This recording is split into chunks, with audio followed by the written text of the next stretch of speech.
Hey everybody, welcome to Do You Believe on Paranormal Zone TV. Thanks so much for joining me tonight. And tonight I have an in-house guest, which is very special. And I have Mark G. Hewitt. Thank you so much for joining me. Thank you.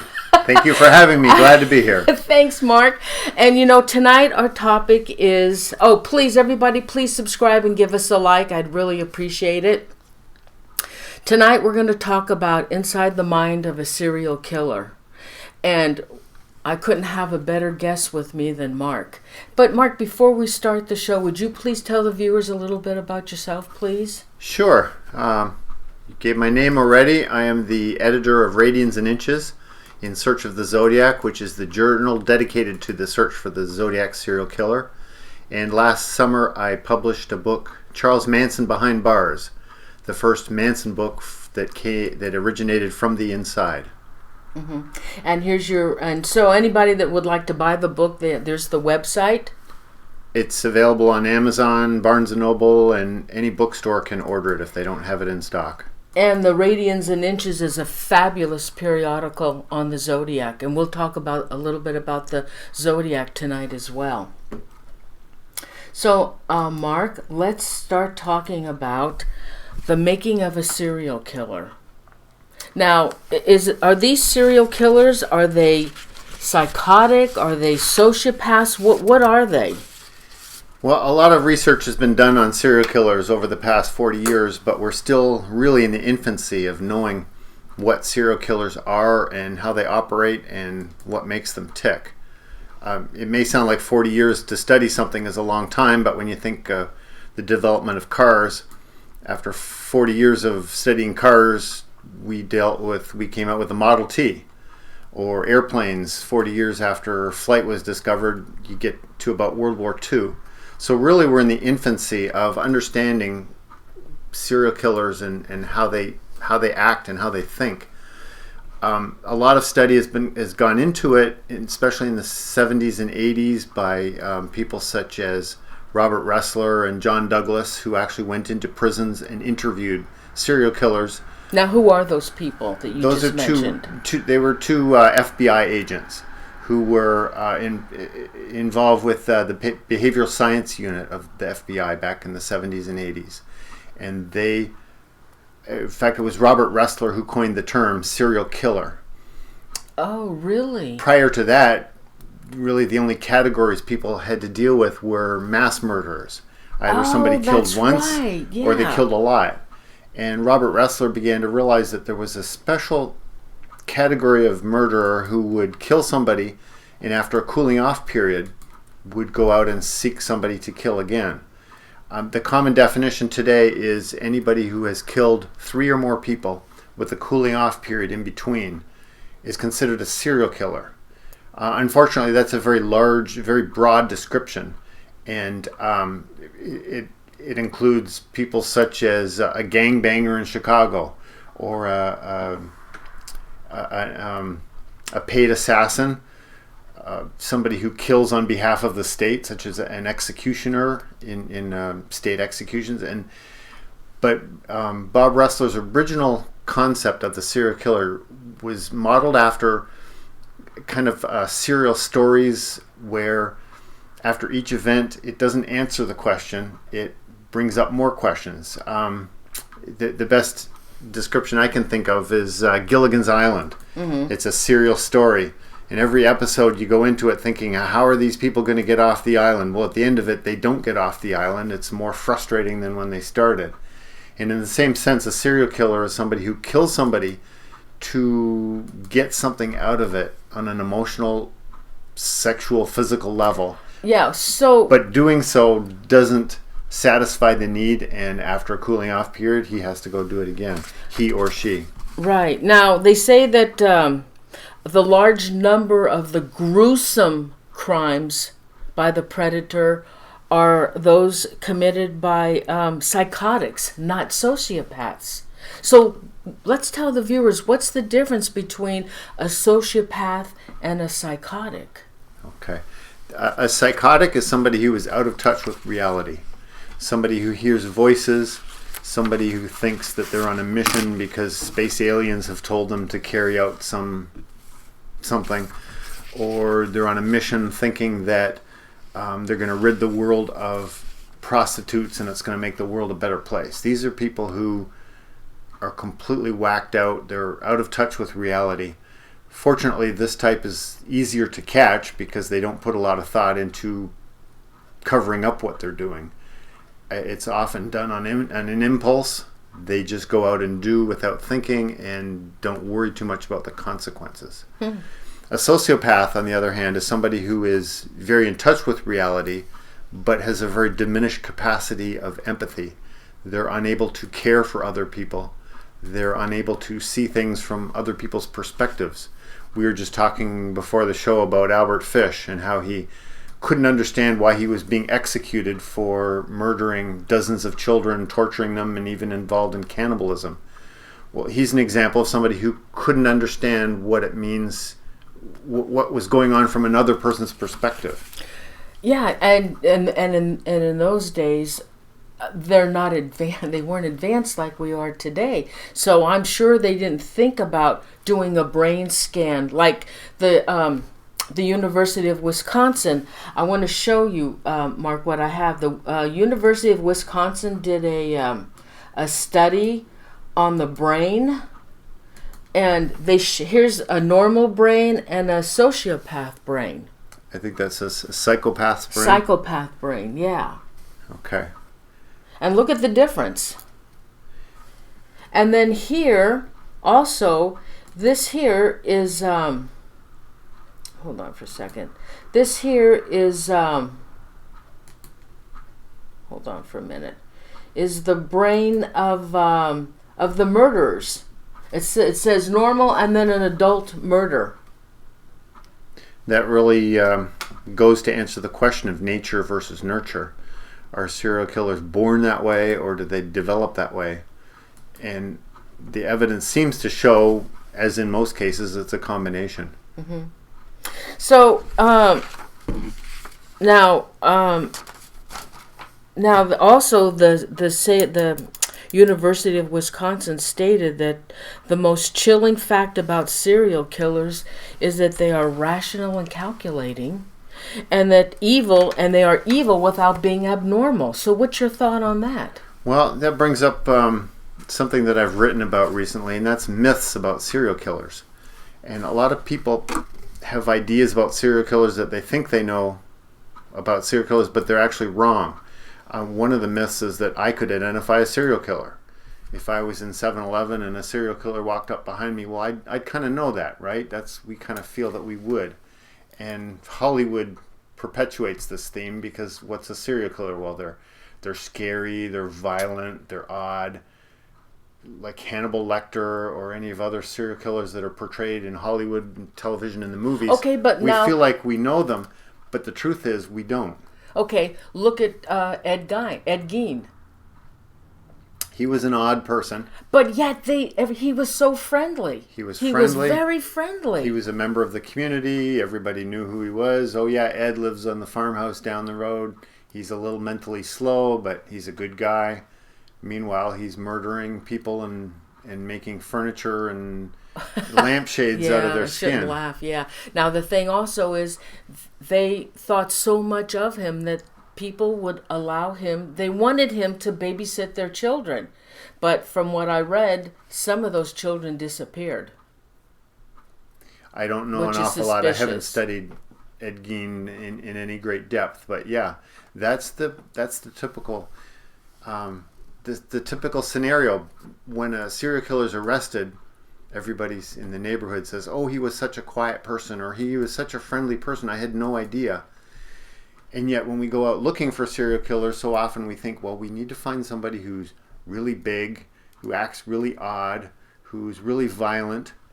And with respect to the Zodiac serial killer back in the 60s and 70s, everybody in the Bay Area who was violent or odd or scary was investigated, because that was the idea of who people thought would be responsible for the Zodiac. Mm-hmm. You know, I wanted to ask you, now, going back to Albert Fish and Dahmer and some of the other killers that are characterized under a cannibalistic murderer. Why do they turn to cannibalism? What is the reasoning for it? The whole motivation thing is still a question. The motives behind serial killers, researchers have kind of divided it up into 4 categories, and yet these categories overlap, and I'm not really comfortable with dividing it that way. I hope a whole lot more research goes into serial killers to kind of understand what it is that makes them tick. But different serial killers respond to the situation, respond to their needs in a variety of ways. They develop a sexual attraction to a specific item, a specific body part. Conventional wisdom tells us that somebody who is engaged in cannibalism may have an interest in trying to take on the characteristics of the person that they are eating. Another theory is that it's the ultimate power, it's the ultimate exercise of control. If you can dominate somebody by making them do what you want, that's one level of control. If you can take their life away from them, that's another level. But if you can actually kill them and then eat them and consume them, maybe that's a further step of completely dominating somebody, controlling them, and obliterating them from all existence. So some of these serial killers that feel that by eating them, they'll consume them, not only their personality, but their characteristics and possibly physical profile as well. Possibly. Jeffrey Dahmer, when he was interviewed after he was captured, said that he didn't want his victims to leave him. He probably suffered from some type of borderline personality where he couldn't stand to have people leave him. Once in a relationship with him, he couldn't handle abandonment or rejection. Well, by consuming them, that's a way for them to forever be inside him, and in his own mind and his own twisted logic, he was keeping them from leaving. Yeah. All right. So why don't we talk about the profile of a serial killer? What would be a profile of a serial killer? Well, first, let me say that every time researchers attempt to apply a statement about serial killers, they continuously come across an exception to the rule. Serial killers are like this, but then somebody else comes along. Serial killers are like that, and something else comes along. There's very little that we can say concretely about serial killers because they seem to be such a diverse group of individuals. First of all, there's so few of them. In the past 100 years or so, we're talking at most several hundred, maybe 1,000.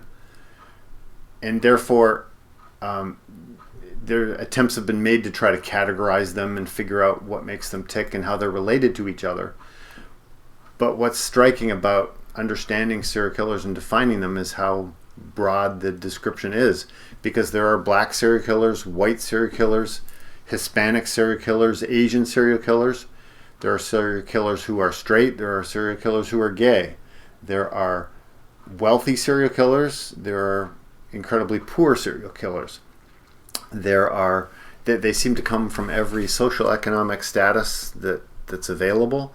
There are very intelligent serial killers, and there are very ignorant serial killers. So what do you think?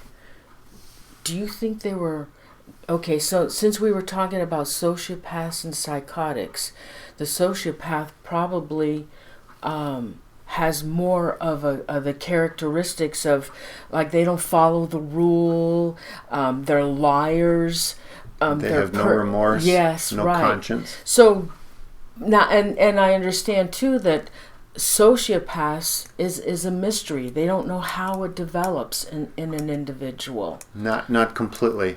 And let me say, there's a big difference between sociopaths and serial killers. Serial killers in general are sociopaths, but there are a lot of sociopaths, some estimates as much as 10% of the population, and they end up going into politics or law or religion or teaching or whatever. Your next door neighbor may be a sociopath.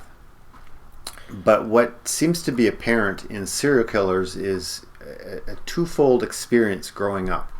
Number one is some type of abuse, physical or sexual, and then a lack of a family structure in which to deal with and comprehend the abuse that's taken place.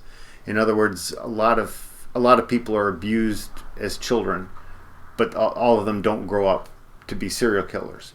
Those who are abused, who also come from a very difficult family structure and don't have any type of stability, can deal with that abuse by turning around and going and abusing others, and one way of doing that is through being a serial killer.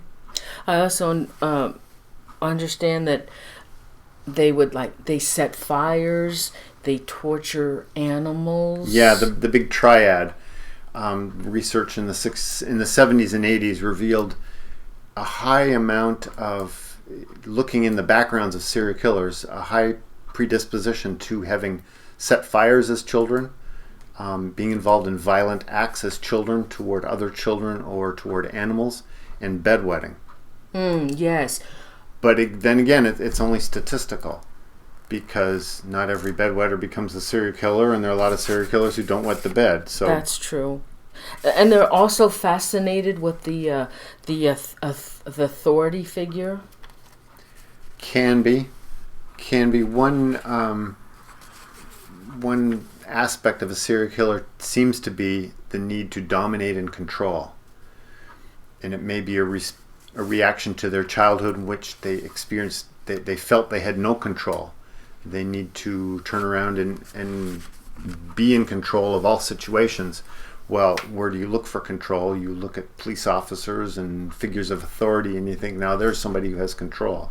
And there's a bit of an admiration there, because a serial killer, being somebody who is ineffective in his or her own life, looks to an authority figure and says, now there's somebody who's got it together. I wish I were like that. Mm-hmm. Okay. Now, like some murderers only kill once. Now, why do they stop there?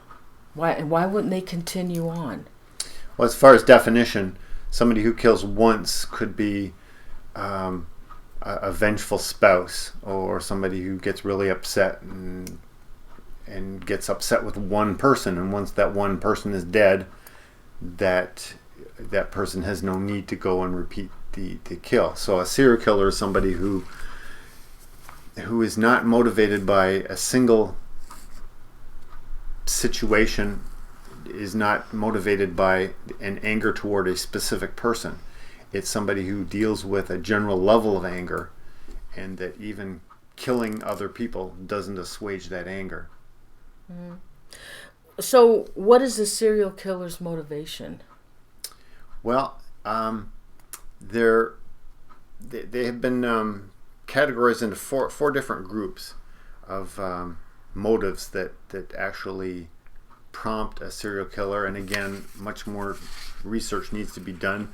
But the first is a visionary, and it tends to be typically a psychotic person who, as I mentioned earlier, is trying to make the world into a better place, rid the world of prostitutes, rid the world of a particular race of people. So is that come under delusions? That's a completely delusional person, or a person who that would be the psychotic.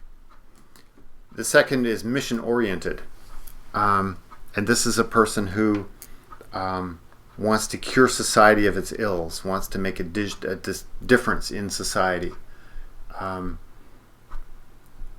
then a third is a hedonistic, and this is wrapped up in pleasure. Somebody who wants to kill because of the sense of pleasure that they receive, whether it be a pleasure of revenge, a pleasure of control, a sexual pleasure, whatever that pleasure is, somebody kills as a result of that. And then the final one is power or control. Somebody who kills because they want to have power over their victims. Mm-hmm. A good example of that last one would be Ted Bundy. He traveled about the country killing women who looked a certain way, and he did so because he wanted to take power over them. How do they pick their victim? That's another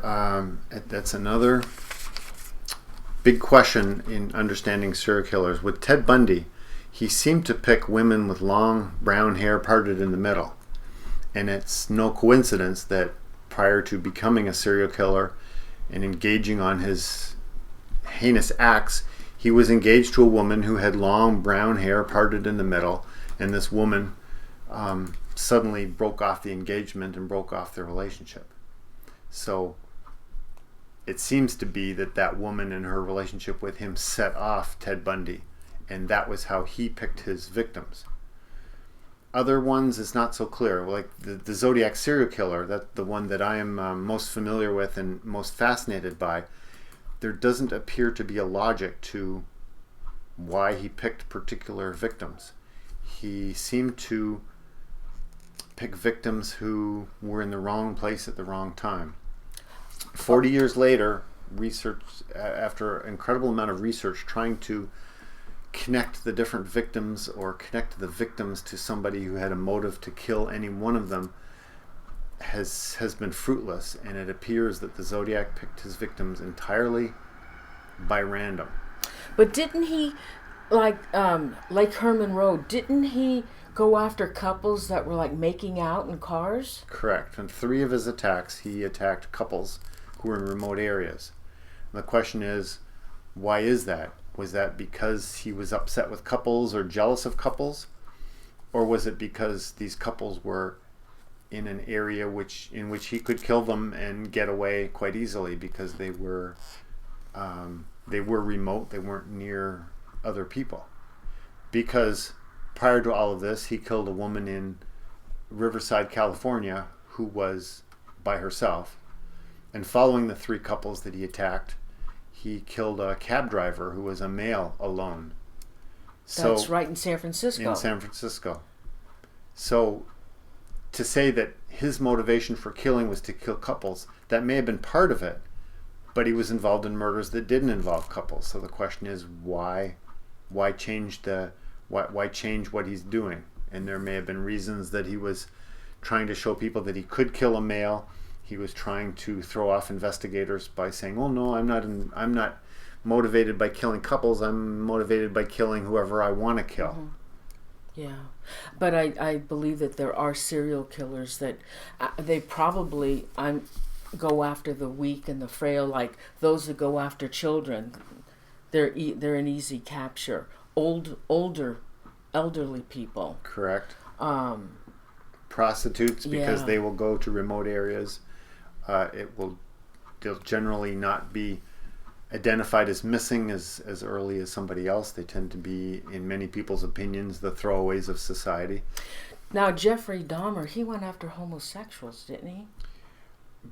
Yes, he did, and that's because he himself was a homosexual, and he picked up his victims at different gay bars that he frequented in the Milwaukee area. Now, I understand Jeffrey Dahmer had a normal life. He grew up, everything was normal. Correct. That's what his parents were left to scratch their heads after he was arrested for all of these murders and cannibalistic acts. They asked themselves a lot of questions. His parents were divorced. He did spend a lot of his childhood being left alone, and so there apparently were some abandonment issues.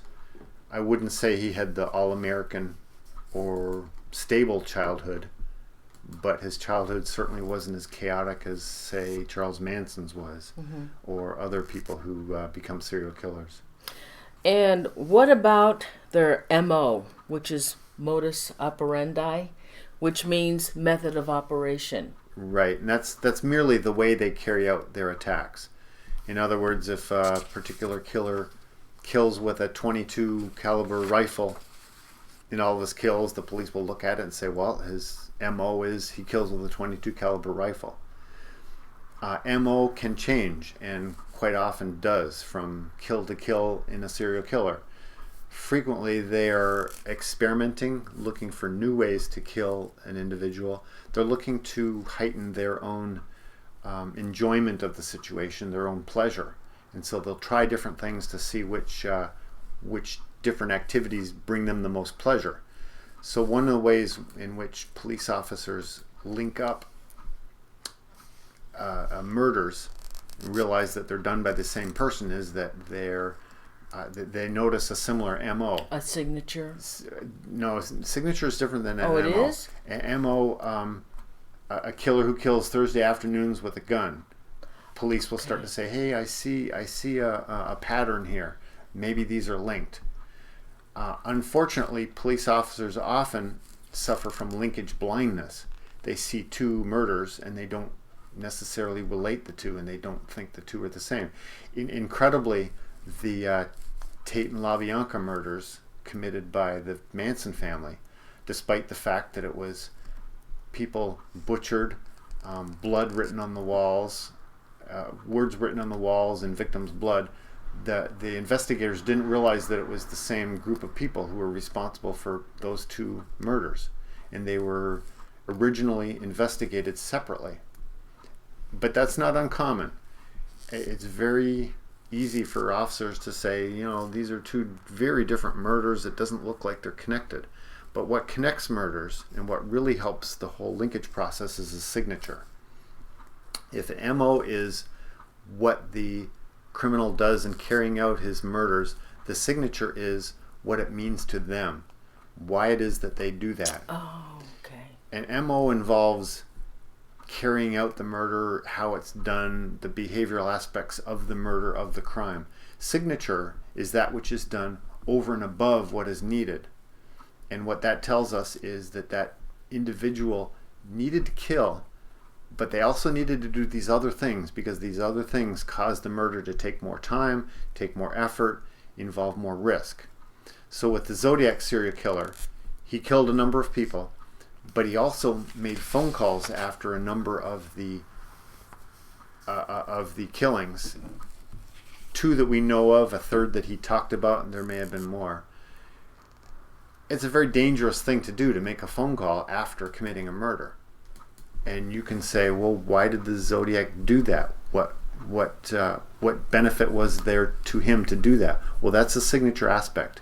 There was something emotional about making phone calls after the murders that caused him to actually do them despite the risk. And if phone calls have an immediate risk of being captured at the phone booth while making the call, sending a letter is a much more long-term risk.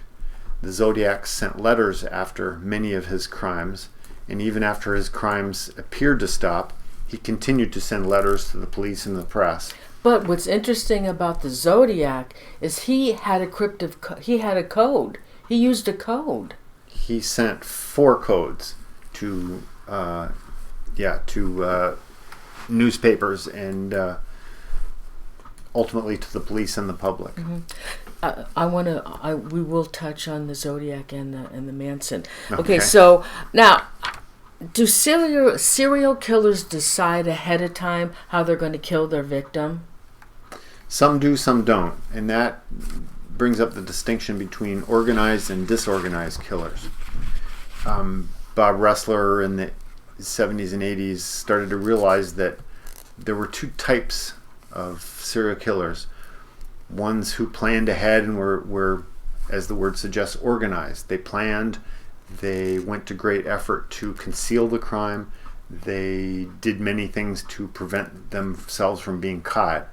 Where on the other hand, a disorganized killer would kill, would not worry about moving the body, would not worry about not getting caught, and would frequently get caught because they were so sloppy. So, and then there's a third, there's the mixed type.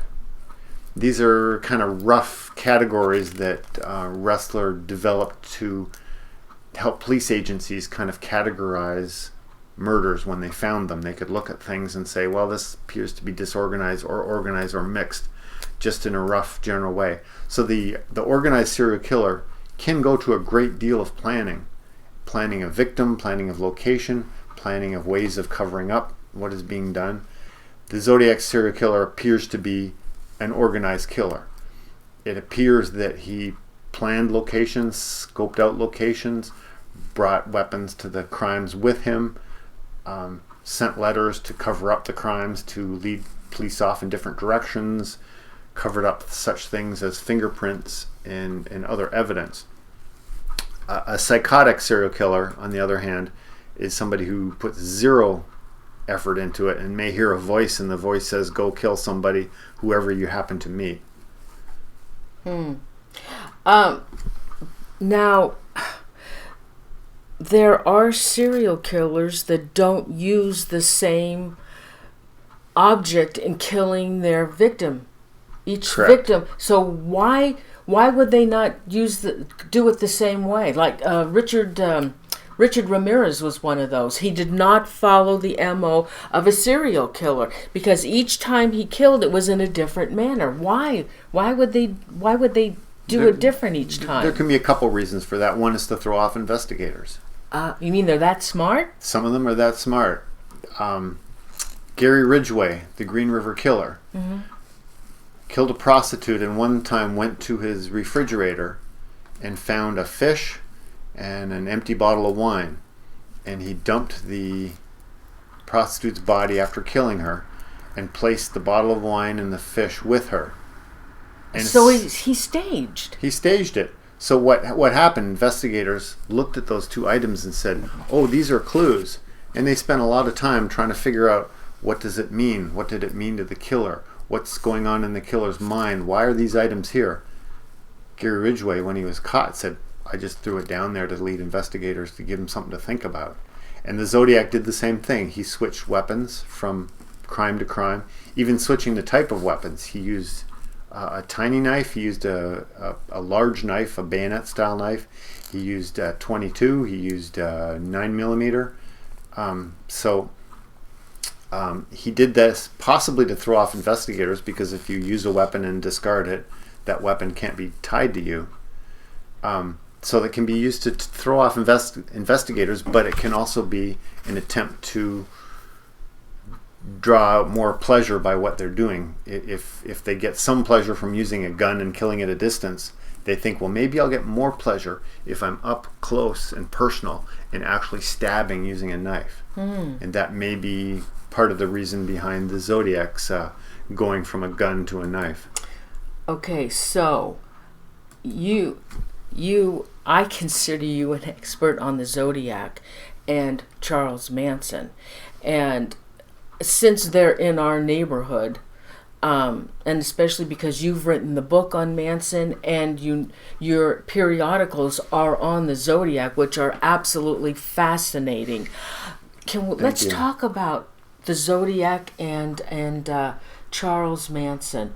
Sure. What is the connection between the two? Well, a book has been written called I think it's the Zodiac Manson Connection. I think that's the title. And it posits that one of Manson's family members, Bruce Davis, was the Zodiac. And he came from Southern California up to Northern California and committed the crimes. That's a theory, but there's very little supporting evidence of it. The book tends to provide a lot of circumstantial evidence, some of it very weak circumstantial evidence. An example, the Beatles seem to be motivated by the White Album, and the Manson family seemed to be motivated by the Beatles and the Beatles song Revolution Number 9, Helter Skelter. Well, the author of the Zodiac Manson Connection realized that the Beatles also wrote a song, It's Only a Northern Song. So maybe the Manson family heard It's Only a Northern Song, and that gave them the idea to go up to Northern California. Well, that's not really strong evidence. The connection that I found between Manson and the Zodiac was that the Zodiac started killing first and was involved in several murders in 1969. And the Zodiac wrote to authorities. He sent his first cipher, the 3-part cipher. And then suddenly, a few days after that, then the Tate murders took place. One night the Tate murders, the next night the Labianca murders. Okay, but there's also something I'd like to add, is that Manson had a family, the Manson family. Correct. Now, they call Manson a serial killer, but he's not the one that actually killed the victims. That's correct, and I've taken heat for that, for calling Charles Manson a serial killer. He was involved in other murders that he may actually have pulled the trigger or used the knife. Oh, he was, really? But it's not confirmed. My co-author, who I wrote Charles Manson Behind Bars with, tended to kind of concluded that Manson was a combination of a crime boss and a cult leader. That he kind of took on characteristics of both of those. If somebody's uncomfortable calling Charles Manson a serial killer, I have no problems with that. He certainly wasn't the type of serial killer like a Jeffrey Dahmer or BTK or the Hillside Stranglers. He was convicted of murder, and he was involved with a lot of murders directly or indirectly. It seemed that with the Manson family, a lot of people with connections to that family simply disappeared. And there may be many more murders that the family is responsible for that we don't know about. Oh. So calling Manson a serial killer may be a stretch, maybe a stretch of the phrase serial killer. Okay, so why was he convicted? He was convicted for his part in others, Manson family members testified that he told them to go kill. And so that was strong enough to label him a serial killer and put him behind... Well, that was strong enough to convict. Really? With the Labianca murders, he actually went into the house. He did? He went into the house. He was the one who tied up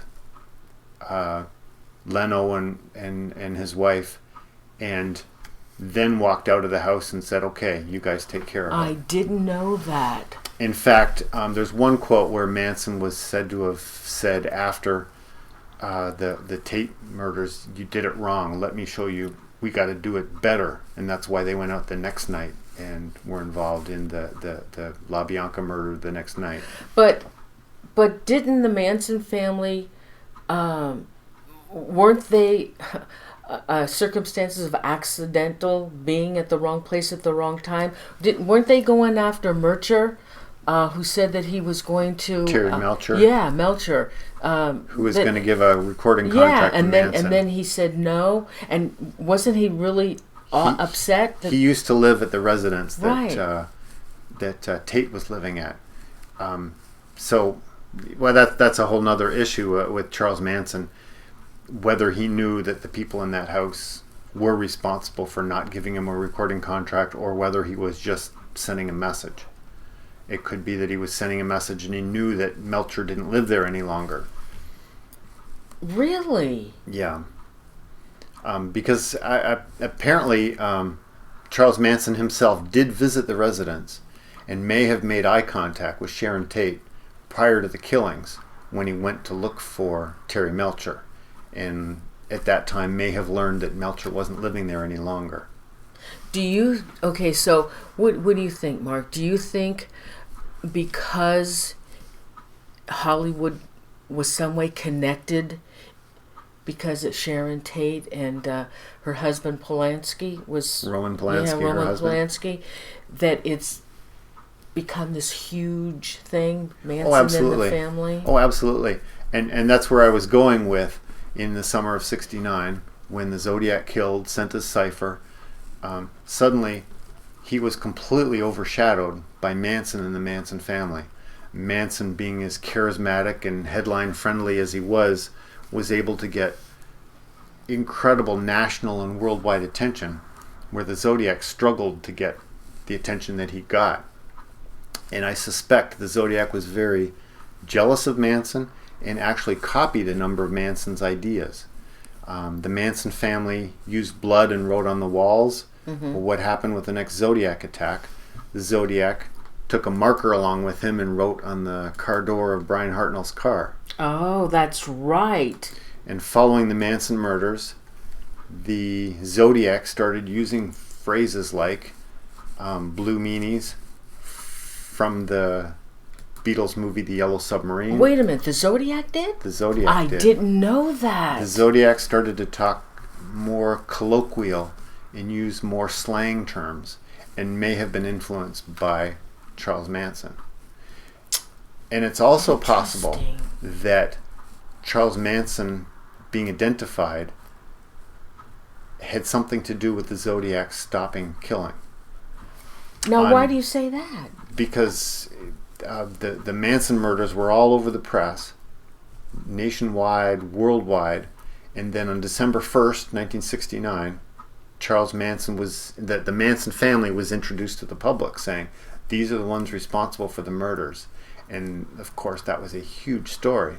The Zodiac may have seen that and said, I don't want the same fate for myself, because Manson and the family were eventually convicted, many of them given the death penalty at that time, and this may have scared the Zodiac, scared him straight, scared him off of killing.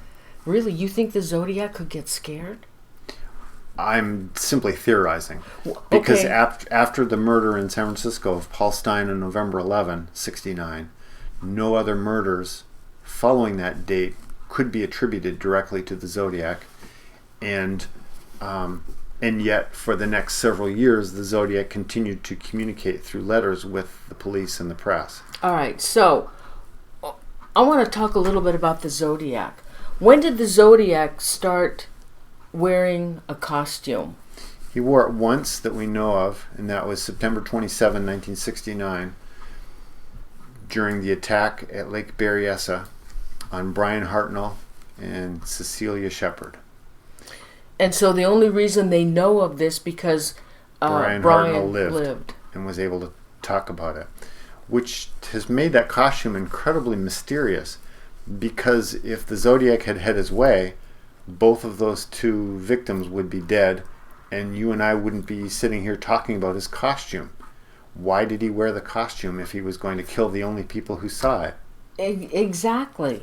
And if it was merely to disguise himself, why not wear a ski mask? Yeah. Why not? I mean, that's pretty scary what he was wearing. Yeah. and there are different theories as to, was he trying to dress up as the character from the Mikado, Coco, the Lord High Executioner, because the Zodiac quoted the Mikado in a number of his letters. The problem with that theory is he wore that outfit September of 1969, and it wasn't until later in 1970 that he started quoting the Mikado. Oh. Why was he not quoting the Mikado earlier, or why did he not wear the costume or display the costume later? So how many survived? There were two people who that we know of for certain who survived actually being attacked. There was another attack in March of 1970, which may or may not have been the Zodiac, in which a young pregnant mother and her daughter escaped the attack, if that's what it was. There's still a lot of question of whether it was the Zodiac, whether it was a kidnapping, whether it was some kind of misunderstanding, or who knows exactly what it was. But two men survived being attacked by the Zodiac. The first was Michael Mageau on July 4th, 1969. He and the woman that he was with in the car were shot repeatedly, and he miraculously survived because he was shot up pretty bad. And then... Now, did this Michael also talk about a mask that No, there was no uniform, there was no outfit there. Did he describe? So obviously he was able to give the police a description? He gave a vague description. He said he didn't get a very good look at the man, only saw him in profile. And so a composite was never made from his testimony. Why? Because he said he did not get a good description. Oh. And now, what about didn't he touch car doors, or did he touch anybody where they could have gotten some DNA? A number of fingerprints were collected at different crime scenes, mostly at the Paul Stine crime scene in San Francisco. There were a number of prints lifted from the cab, one of which looked like it could have included some blood, which, if it did include blood, and the fingerprint was over top of the blood, that would suggest that it was the Zodiac. But there's still some questions about those fingerprints, because a cab where people use it all day long, of course it's going to have fingerprints on it and in it, and many fingerprints were not identified. But fingerprints were also lifted from a phone booth where the Zodiac had called from. Was that in San Francisco? No, this was in Napa. Oh. So, okay, so why did he write letters with the code? What was the purpose of that? That's one of the $64,000 questions, Noreen. If we could answer that, we could maybe identify weird. him. And now there was only one person, actually two. Didn't Daryl Lathers also say that he deciphered one of those letters, and a school teacher? Well, the first cipher, called the three-part cipher, was deciphered by a school teacher in Salinas within a week of it actually appearing in the paper. And that solution has been verified by cryptographers and people who study the case, because it's very clear. This symbol means this letter, and you flesh it all out and you get a very coherent message, complete sentences, and you know exactly that was the solution. The following three ciphers have never been successfully deciphered, though hundreds of people have come forward and said, I've solved this cipher, or I've solved that cipher.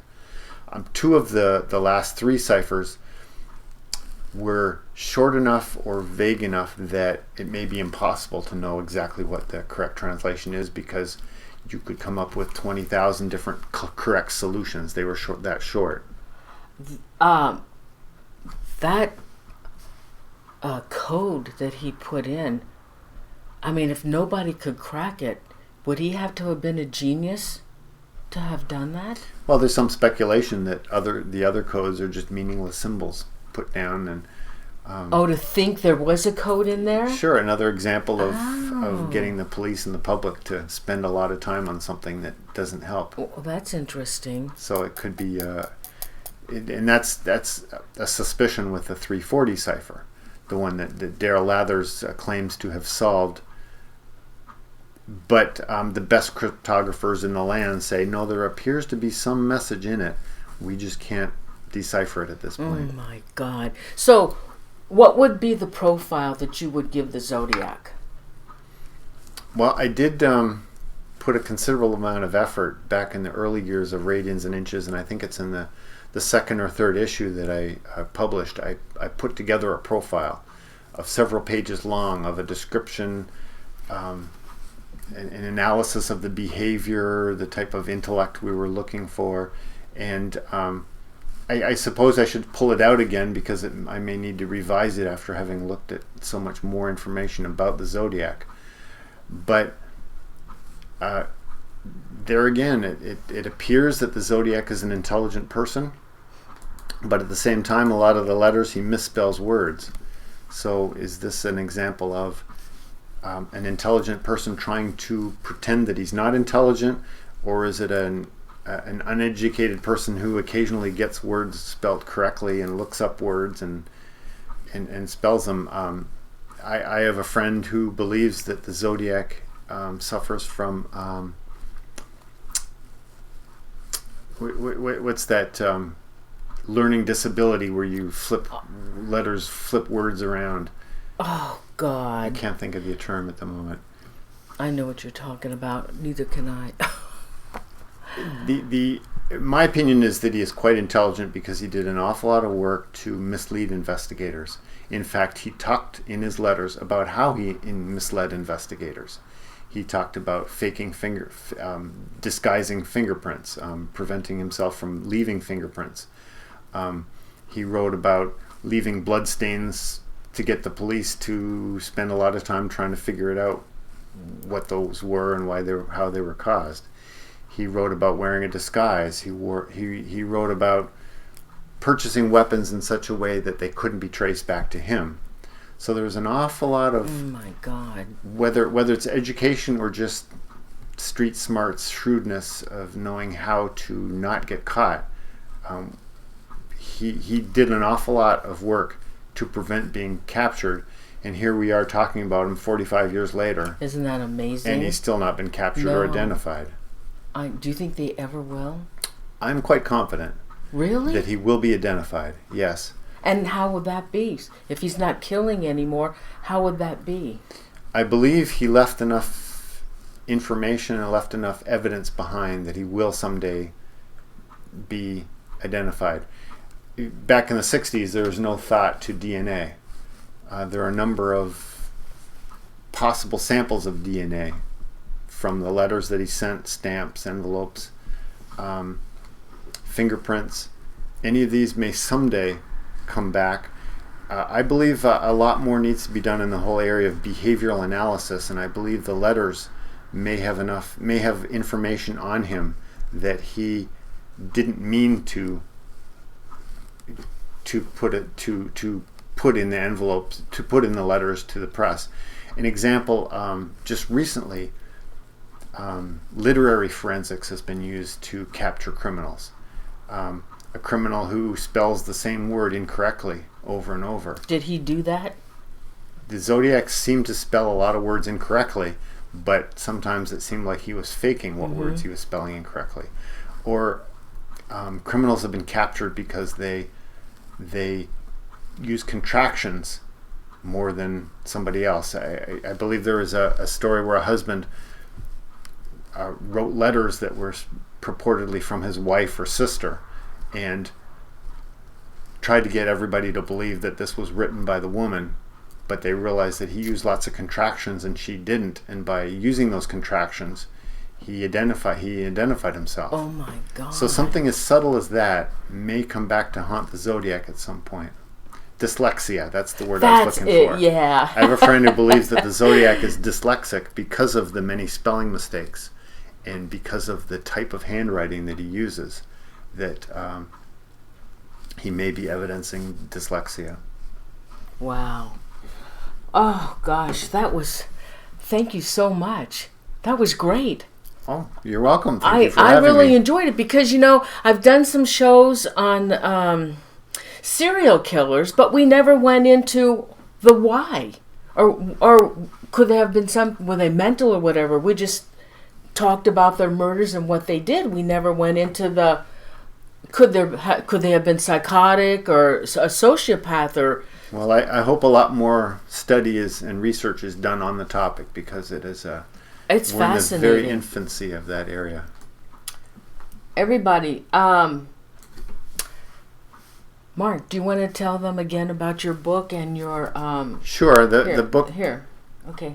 Charles Manson Behind Bars, published last summer, is the first Manson book that actually originated from the inside. My co-author was housed beside Manson and developed an intimate relationship with the man by spending hours at a time, sometimes into the wee hours of the morning, talking back and forth between their cells. And a lot of the information in that book is nowhere else available, and it gives an insight into what Charles Manson is doing today, what he's like, and what he's saying about a number of different issues.